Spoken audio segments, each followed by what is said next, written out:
Good morning, everyone. My name is John Iacoangeli. I'm a partner at Beckett Reader. I'm a professional planner, but I also specialize in economic development for the company and for our municipal clients. For those here in the audience, the slideshow doesn't have a pink tone to it. It's the projector is, I think, in need of a new bulb.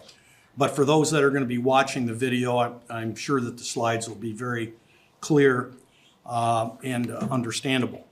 The project has been sequenced over the last year to really kind of delve into what the issues are relative to the corridor. Aside from a project introduction at the very beginning, there were a lot of different techniques used for community engagement. These were surveys, stakeholder meetings, focus groups. There was a charrette, and then there's several other meetings that Claire in the township held with property owners and interested parties and township residents to keep them informed. The process looked at opportunity sites, both public and private, in terms of redevelopment and transformational opportunities. We're in the process now of developing an action plan, and what I want to talk to you about is some potential implementation strategies. One of the things that I will say that successful corridors in downtown areas that we work in is that there needs to be a political resolve in terms of the governmental unit that is sponsoring the project. I know that the Township Board has been involved in this, the Planning Commission. So going forward, based on implementation, successful implementation is going to be top down and bottom up.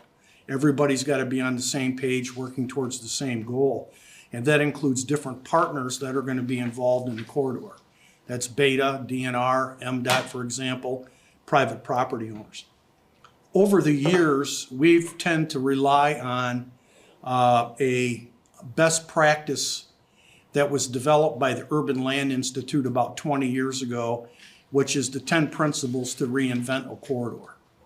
And you've done some of these. One is ignite leadership, nurture partnership. We have partners here around the table, private, public, transportation entities, the Conservancy, MDOT's involved, etc. So you have to really ignite leadership. You have to nurture partnership because there's so many different players that are involved in the redevelopment process. It's just not the township.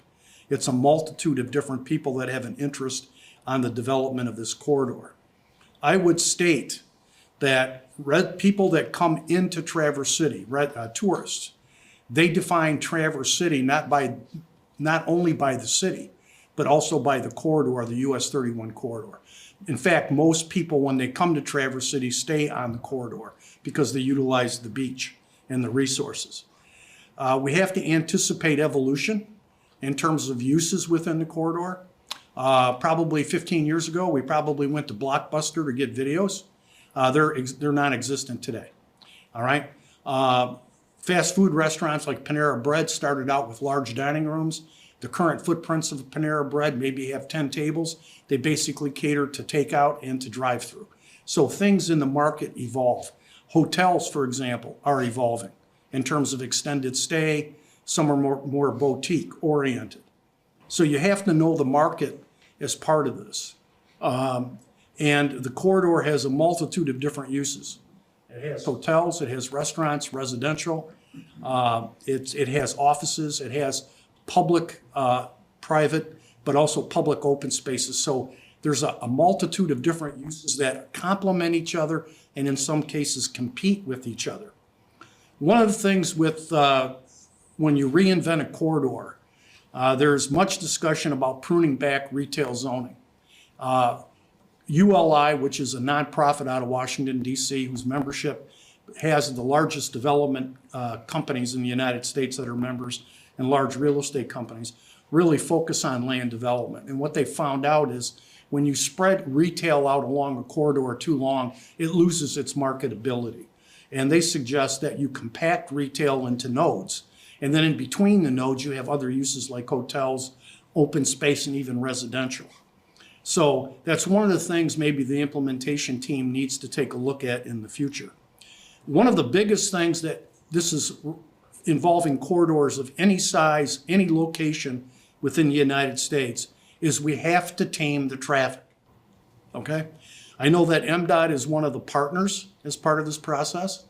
MDOT does a pretty good a job of managing municipal expectations.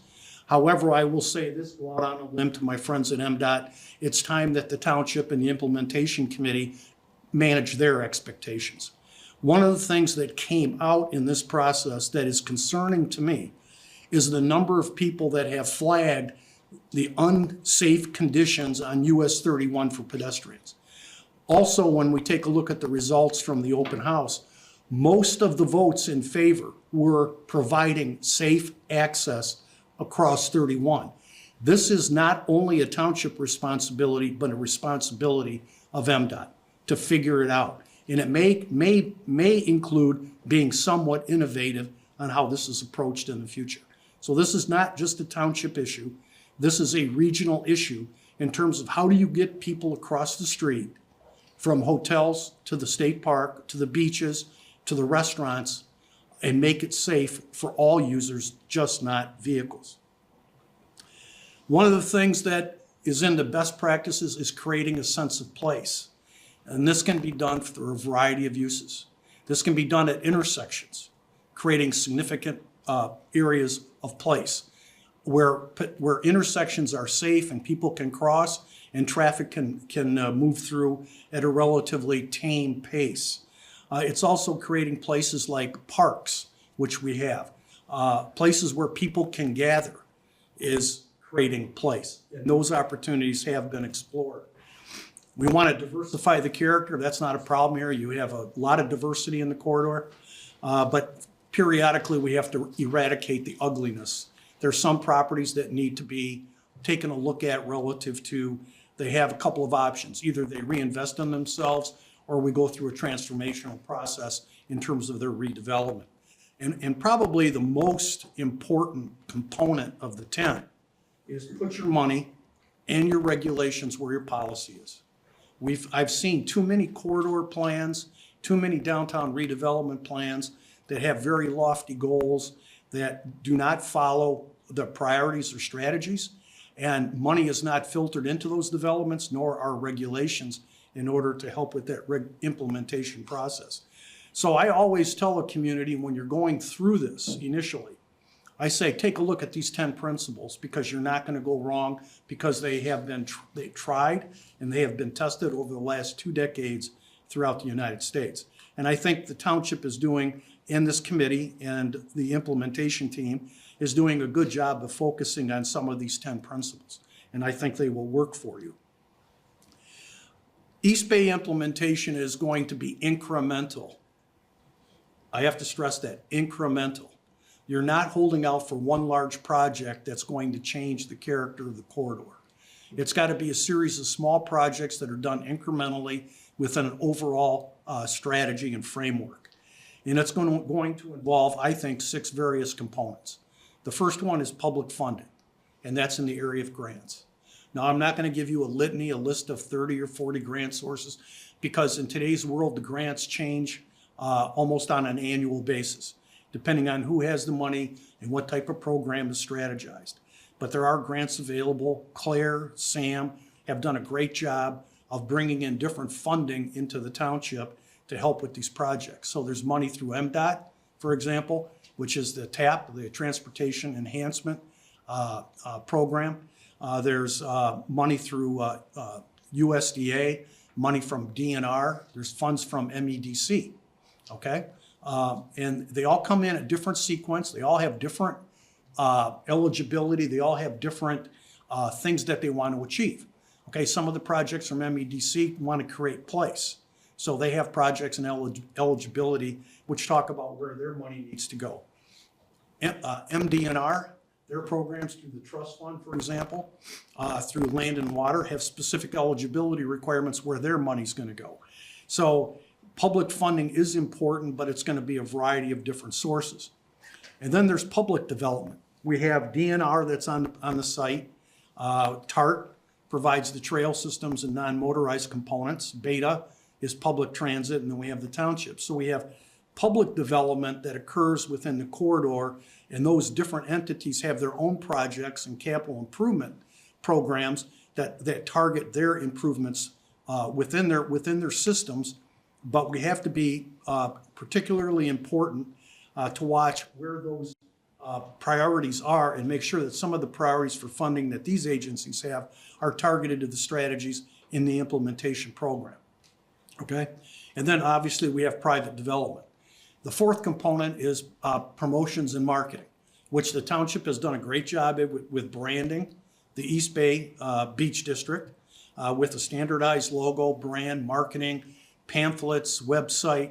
So that part of the implementation is already up and running. And the township has done a great job with kind of tying all that together. That promotions and marketing is not only in paper form and website, but appears on banners and appears on a variety of different, will appear on a variety of different signage throughout the corridor to make it basically we're marketing the corridor in a very consistent and basis. And then there's regulations, okay? This is something that is missed by a lot of authorities and communities, is that they focus on site design standards specifically within their public right-of-way. This is the style of lighting. This is the type of signage. This is the type of landscaping. But they don't carry that over into the private property. So from some communities, you drive down the corridor and everything looks nice. And then when you look into the private properties, everything is a mixture of whoever wants to put anything up. They have different lighting styles, different landscaping, different types of signage. So regulations need to be put in place, basically what carries the public vision into the private property in terms of standardization, and I'll show you how that works. One of the things that you can do as part of this is actually, in some communities, they've actually prepared a construction sheet, 24 by 36. They have all the models of all the lighting. They have a table of all the landscaping. They have standards that they've approved for signage. And when somebody comes in and wants to do a development, they say, oh, by the way, you need to include this in your construction drawings because this is what you're going to implement. And then there's organizational focus. And here within the community and within the corridor, you have an implementation team, but the state of Michigan has created a tool called the Corridor Improvement Authority, which would be the implementation team a little bit on steroids as part of an authority that has the ability to focus implementation strategically within the corridor. And that would be the sixth component. I want to give you an example. Claire said, hey, can you show us an example of a corridor improvement authority? Now I'm going to show you here the Plymouth Road Development Authority, which is in Livonia, Michigan, which is in Wayne County. Now they are a former township, 6 miles by 6 miles. And they have, just like you do, they have mile roads, but they're not named 3 mile, 4 mile. They're named Middle Belt, Merriman, Farmington. They created this was before the Corridor Improvement Authority was actually legislated by the state. So they formed, prior to the CIA, a Downtown Development Authority, but didn't call it a Downtown Development Authority. They called it the Plymouth Road Development Authority. And based on our work with them, if the CIA would have been available, they would have used the CIA because that's what they were trying to do, is develop a 6 mile corridor. That was created in the mid-1990s as a DDA, but like I said, it was before a CIA was actually in place.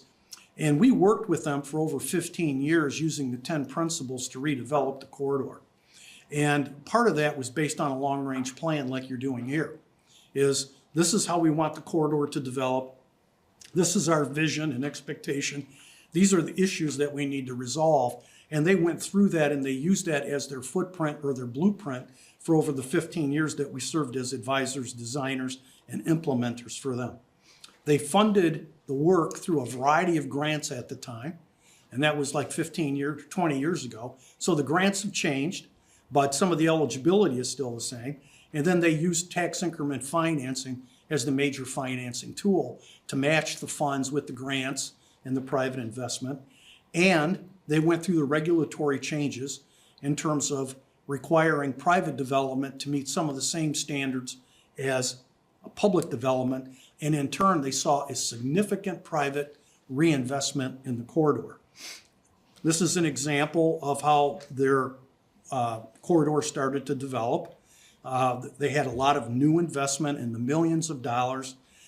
You can see the landscaping in the front. That was part of the PRDA's responsibility, was to provide the improvements to the corridor. But internally, those improvements then were extended into the private properties. They had development at the time. Mixed use wasn't really a big term 20 years ago, but they had projects that actually were horizontal mixed use. The front of the projects that fronted on Plymouth Road were turned into retail. And then behind it, as this slide shows, behind those retail, they put in actual housing. So a lot of the developments tried to create this synergy between retail and pedestrian, and the pedestrian developments were connected to the public, the retail developments. So they started forming these synergies of walkability within a 6-mile corridor. So you had different nodes within the corridor where you had a mixture of uses that became almost like small little villages where people could live and they could walk and they could go to restaurants. They could go to different retail stores without having to get in a car and drive around. So that was some of the positive aspects. Now, I want you to take a look at the slide in detail. Maybe, I think you can see it on the screen. The lighting that is the hook lights that are facing the parking lot, those are actually lights that were installed by the private property owners based on the regulatory standards adopted by the city. And you can see that those lights extend all the way into the development. Those same lighting styles are used on the street lighting. So when you're driving down the corridor is just not the right-of-way, but the corridor extends to all of the adjacent properties. So it becomes an entity, a unit. It becomes a district. The landscaping is extended. Of course, there's a lot of sidewalks for walkability. At each of the mile roads, the PRDA wanted to make the mile roads because they're very heavily traveled. It's probably the same average daily traffic that you would see in the summer on 31 through the corridor. They wanted to make each of the intersections recognizable, so they developed a standard to landscape and make more or less, these were monument structures, and they were set up like, hey, these are our pedestrian crossings. Each of the intersections put in mast arms. They got rid of the overhead span wires. They put in the zebra crossings. Each of the intersections became pedestrian crossings that were all defined as you went down the corridor. Every mile of the corridor had a definable node and definable crossings. And then this is an example, again, of how the corridor actually over that period of time developed. Their right-of-way was a little bit larger than what you have here, so they were able to have some expansive green space. They had an area for landscaping. So this has turned out to be a really, it has evolved to being a very successful corridor that has had significant investment. One of the projects which happened in the corridor was Wonderland Mall, was one of the first set of malls that were developed in the state of Michigan. And the mall had gone into, like you see some of the shopping centers today, the mall had started to lose tenants and basically was functionally obsolete. Because of the investment made through the community into the corridor, the mall was actually scraped clean, and the site was redeveloped as a outdoor, kind of like a living center with a couple of small mid boxes, a lot of small retail stores, and a lot of other development around it, all integrated in with the corridor. So it became very successful in terms of attracting private investment. The open house results, I went through the boards, and I just picked out a couple of key projects that I think are very doable, actionable, and could be short-term. On one that said encourage housing opportunities, and another one of the boards said, partner with Beta to enhance bus stops. The bus shelters and the bus pullouts were really very notable in terms of the results. Now, we may think of these as complex projects because we don't have a lot of right-of-way, but this is an opportunity where the township, Beta, MDOT, and the private property owners can work together in terms of identifying appropriate locations for these integrated bus shelters and pullouts, and where the township and the private property owners work together, basically easements. We've done this in other communities where the private property owners provide an easement to the township, or maybe in this case to MDOT or Beta, whatever the strategy is. But the easement then is provided for a public purpose, and that purpose is defined in the easement. And we're able then to implement the type of project that the community is envisioning, where there's actual pull-off for the buses with an integrated shelter, seating, landscaping, lighting, all that good stuff. So you take that model and maybe you employ that throughout the corridor, but this is going to be a project that is public-private partnership. Public in terms of township and Beta, MDOT to some degree, private in terms of working with private property owners, identifying areas where people have an understanding that maybe a bus stop would be appropriate because the people that get off of the bus are people that are going to work in that particular area, because you have a lot of hotels, you have a lot of staff, you have some other businesses. Obviously, you have the state park. It may be a great opportunity to partner with DNR on this as well. So there's opportunities here, and like I said, they're incremental and they're small. The open house, again, I'm challenging both the township in a way, but really I'm challenging MDOT to take a look more creatively at how we can enhance and foster safe pedestrian access across 31. So pedestrians they would like a separated crossing at the Traverse City State Park, which is very long and linear, and people highly selected hawk crossings, which are pedestrian activated lit crossings that stop the traffic between 3 and 4 mile roads. This was an example that came out of the charrette of what those crossings would look like. My recommendation would be that you have multiple of these. You don't just have one, you don't have just one of these crossings, but you have a series of these at strategic locations. So when drivers are using the corridor, they become more sensitive to where the pedestrian crossings are. And in some communities, this is more than just hawk crossings. Some communities, they use elevated crosswalks. So actually, when the cars approach the pedestrian crossing, they're driving up on a different type of pavement in order to basically cue, and it's a cue for them to slow down because they're coming into a special area. Again, I challenge the public agencies to be innovative in creating these type of situations based on the fact that it is now public knowledge that residents, businesses, people that have participated in the process have flagged this as a serious issue on the corridor. So it needs to be taken seriously, and there needs to be some innovation applied to how we can make this happen. And I know that we can. There's talented people that work in all of the various agencies, and it can be done. We have to figure out how to get to yes.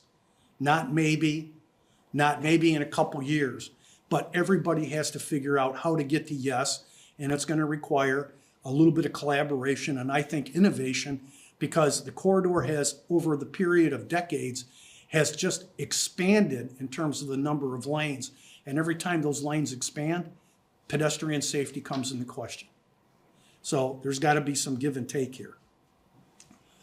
In terms of open house and access enhancement of public spaces, people said, boy, we really like the 4 Mile Pier, and we want access to the Traverse City State Park.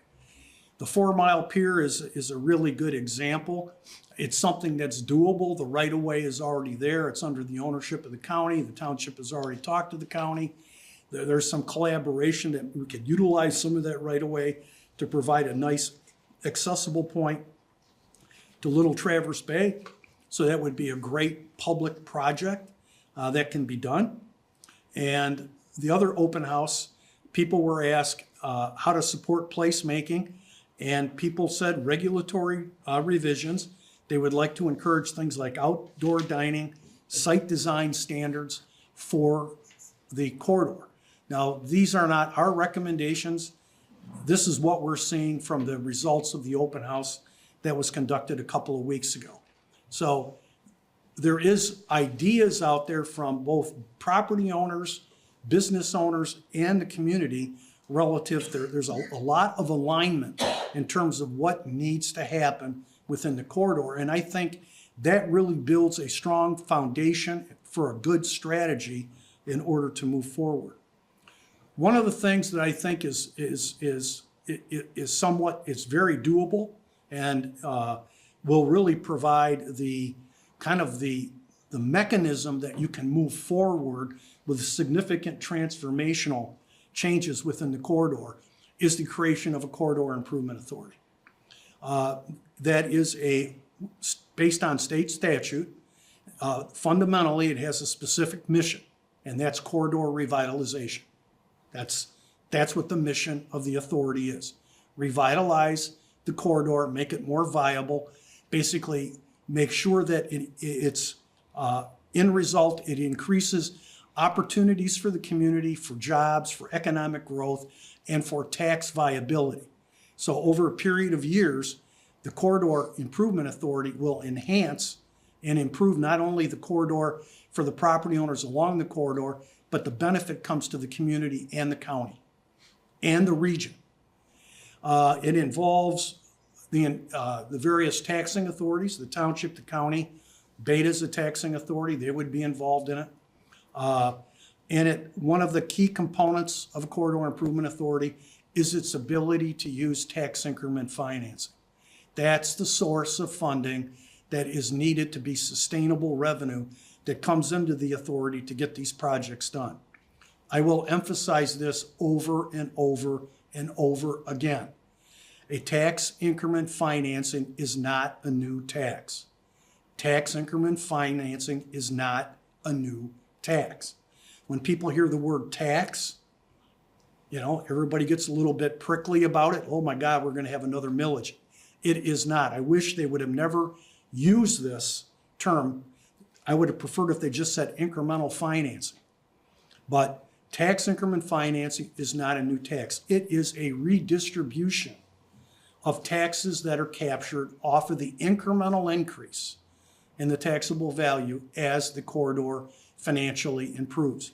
So instead of all of the money going to the township or the county or Beta, a portion of that taxes that's paid normally gets picked up and used by the authority in order to implement its goals and objectives. And this is how TIF works. Let's say we put a tax increment authority in place in 2025.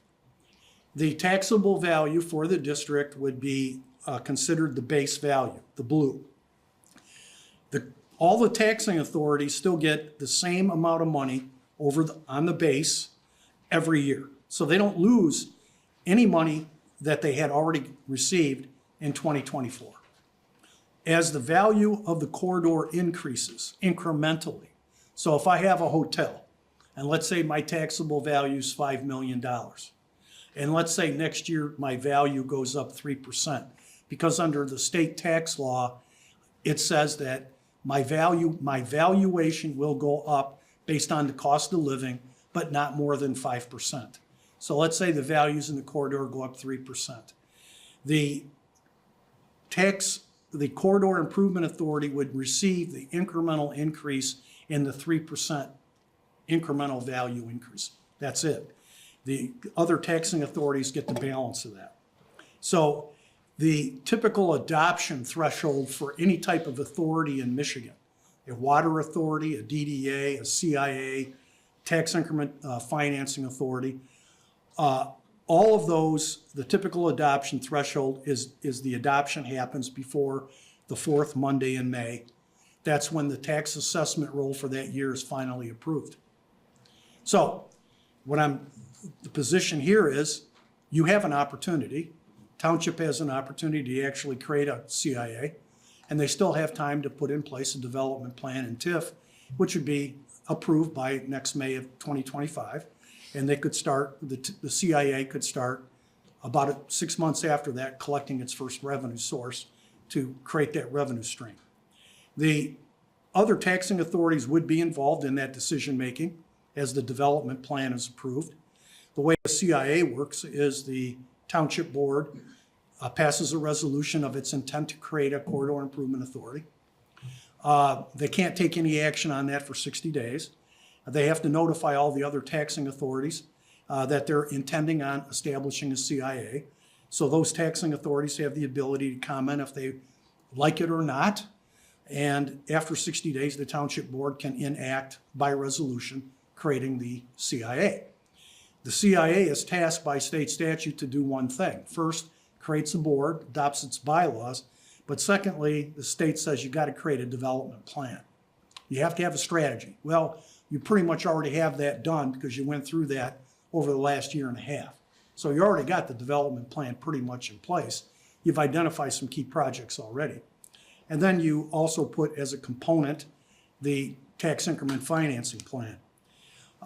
That's where the taxing authorities come in relative to potential negotiations relative to the capture of their revenues. Without a corridor improvement authority, without a sustainable source of revenue, you're going to be very reliant strictly on private investment and going after, which is not a guarantee, various grant funding programs. Because like Claire and Sam will tell you, they're hit or miss. No one's going to have a 100% success rate at getting state and federal funding. It's all competitive, it's statewide, it's all based on various criteria. The authorities, in order to work, need to have some level of sustainable revenue in order to match private investment. So that's one of the actionable items that I'm recommending. In addition, because people identified the 4 Mile corridor, the pier, as a great opportunity for placemaking, my suggestion is that the township amend its 5-year park and recreation plan to include the 4 Mile pier project, because then that project will become eligible for DNR funding under the Parks program. I would suggest that we apply for a TAP grant in order to start the mid-block hawk crossings.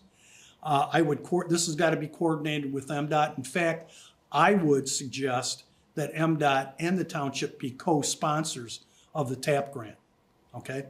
The regional TSA needs to act as a partner in this process to get the statewide funding focused on this issue. So MDOT, instead of being the reviewer, needs to be a co-sponsor. And I think that we just don't need to focus on the mid-block crossing between 3 and 4 Mile. I think you need to be a little bit more aggressive and take a look at other locations. So when we go after the TAP grant, we're not just building one, but maybe multiple hawk crossings in order to satisfy the concerns that have been raised by the community, the business owners, and the property owners.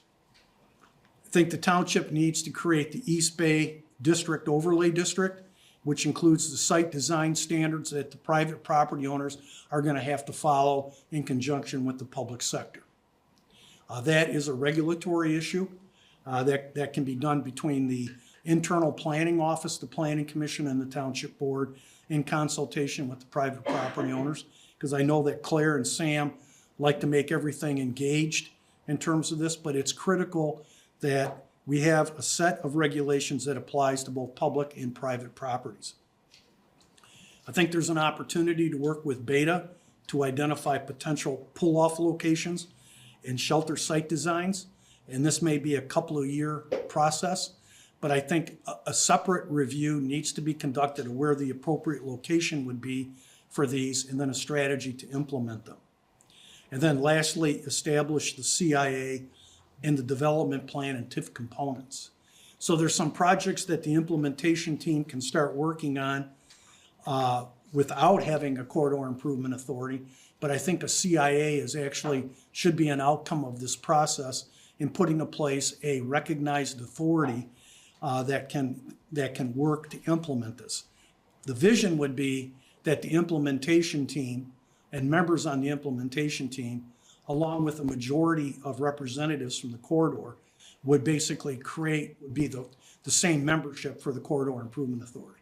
So instead of having a formal township implementation team as part of the corridor, there would be eventually an implementation component within the Corridor Improvement Authority in order to continually move this process forward. As I had mentioned at the beginning, this is an incremental process. This is not gonna, you're not gonna achieve the results in 1 or 5 years. This is something that takes, in some communities, 15, 20 years of consistent work.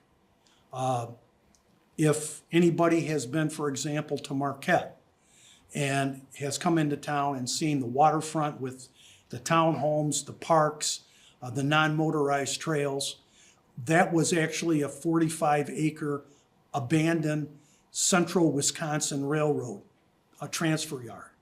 And the city said back in 1996 and 7, we have to take responsibility to redevelop that. And then in 2005, they put in place the strategy to buy it and to remediate it and to redevelop it. And this is 2024. And a couple of the last remaining outlots are under development today. So that process has been in place for 25 years, but it has transformationally changed Marquette into a whole different community where 25 years ago, that property contributed nothing to the city tax base, provided no opportunity for people to live there to experience the outdoors or the natural resources. And in today, that property is the highest tax generating property in the city. So it's transformational, but it took over 2 decades to redevelop. So when you get into this, don't think about we're gonna make this change in a year or 5 years. You're setting the platform, the blueprint, and the foundation to make this change over the next 15, 20 years, okay? So some of you that are on the board that may be in your 20s or 30s, when you are in your 50s or 55 and you're driving down the corridor, you can remember what it used to look like, but today what it now looks like, because 20, 25 years in the past, there was enough forethought to put in place the mechanism to transformationally change how the corridor was going to behave, how it was going to act, and how it was going to improve for the region. So with that, if you have any questions, thank you very much. Great job.